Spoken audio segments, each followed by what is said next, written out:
दोस्तों, आज मैं आपको जो कहानी सुनाने जा रहा हूं वो कोई कल्पना नहीं, ये एक सच्ची घटना है। ये घटना घटी थी भारत के सबसे भूतिया इलाकों में से एक, डाउ हिल, दार्जिलिंग, पश्चिम बंगाल में। ये कहानी है एक लड़की की, नाम था उसका रिया। रिया बहुत जिज्ञासु स्वभाव की थी। लोग जहां जाने से डरते थे वहां वो जाना पसंद करती थी।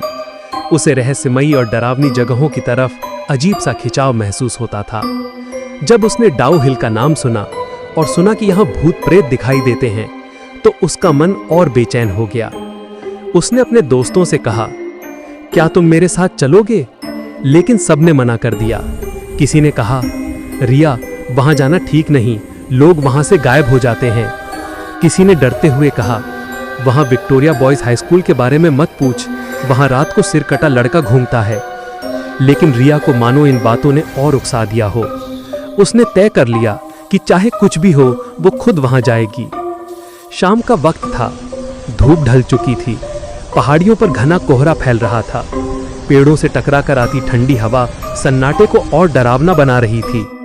रिया अपने छोटे बैग में टॉर्च और पानी की बोतल रखकर अकेली निकल पड़ी।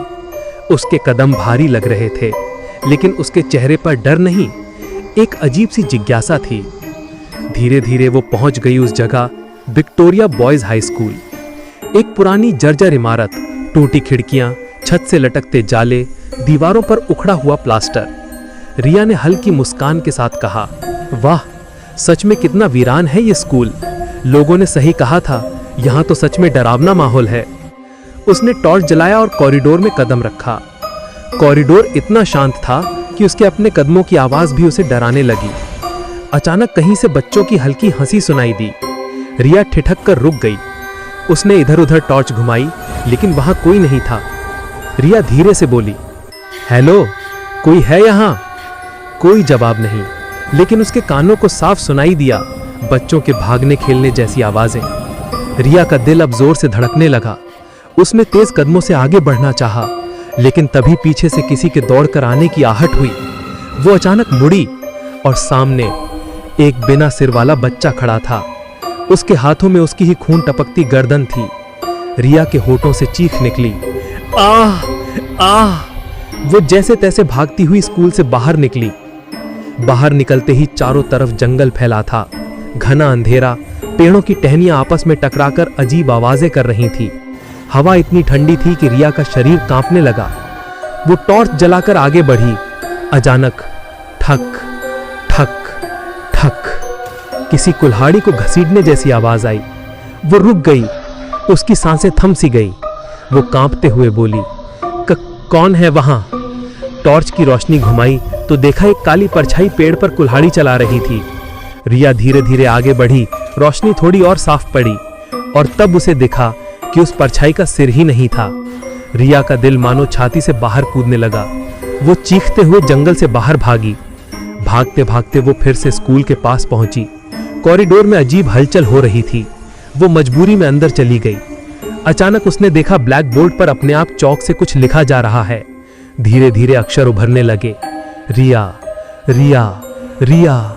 रिया ने कांपती आवाज में कहा, ये कौन है? मुझे क्यों बुला रहा है? अचानक उसके सामने एक औरत खड़ी हो गई। सफेद साड़ी, लंबे खुले बाल और आंखें जलते अंगारों जैसी लाल। रिया के पैरों तले जमीन खिसक गई। वो औरत धीरे धीरे उसकी तरफ बढ़ने लगी। रिया रोते हुए चीखी, नहीं, प्लीज मुझे छोड़ दो, मैं यहां से चली जाऊंगी, प्लीज। लेकिन औरत ने हाथ बढ़ाया और रिया को धक्का देकर कॉरिडोर से बाहर फेंक दिया। रिया सड़क पर गिरी। उसके कान में किसी अदृश्य ताकत की फुसफुसाहट गूंजने लगी, भागो वरना अगली बारी तुम्हारी है। रिया का पूरा शरीर पसीने से भीग चुका था। वो रोते रोते खुद को संभाला और भागने लगी।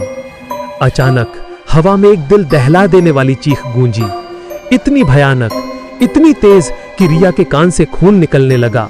वो दर्द से कराह उठी। रिया किसी तरह भागते हुए डेथ रोड पर पहुंची। उसने स्कूटी स्टार्ट करने की कोशिश की, लेकिन इंजन बार बार बंद हो रहा था। कोहरा अब और घना हो चुका था। अचानक पीछे से कदमों की आहट हुई, ठक ठक ठक, जैसे कोई धीरे धीरे पास आ रहा हो।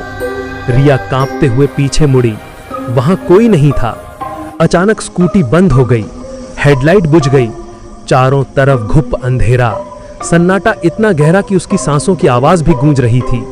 तभी खिड़की पर दस्तक हुई। रिया कांपते हुए धीरे धीरे सिर घुमाती है। वहां एक खून से सना हाथ कांच पर रखा था। रिया डर के मारे चीख उठी, आह! और जैसे ही उसने ध्यान से देखा, वो वही सिर कटा बच्चा था। उसके होंठ हिल रहे थे, लेकिन आवाज उसकी नहीं, बल्कि खुद रिया की। बचाओ, बचाओ! रिया बेहोश होकर जमीन पर गिर गई। सुबह जब लोग डेथ रोड से गुजरे तो उन्हें रिया की स्कूटी मिली। बैग और टॉर्च पड़ी थी, लेकिन रिया कहीं नहीं थी। आज तक कोई नहीं जानता कि उस रात रिया का क्या हुआ, लेकिन कहते हैं जब रात को डाउ हिल की सड़क पर कोहरा छा जाता है तो वहां से गुजरने वालों को धुंध में एक लड़की की चीख सुनाई देती है, बचाओ, बचाओ! और जो उस चीख की दिशा में जाते हैं वो कभी वापस नहीं लौटते।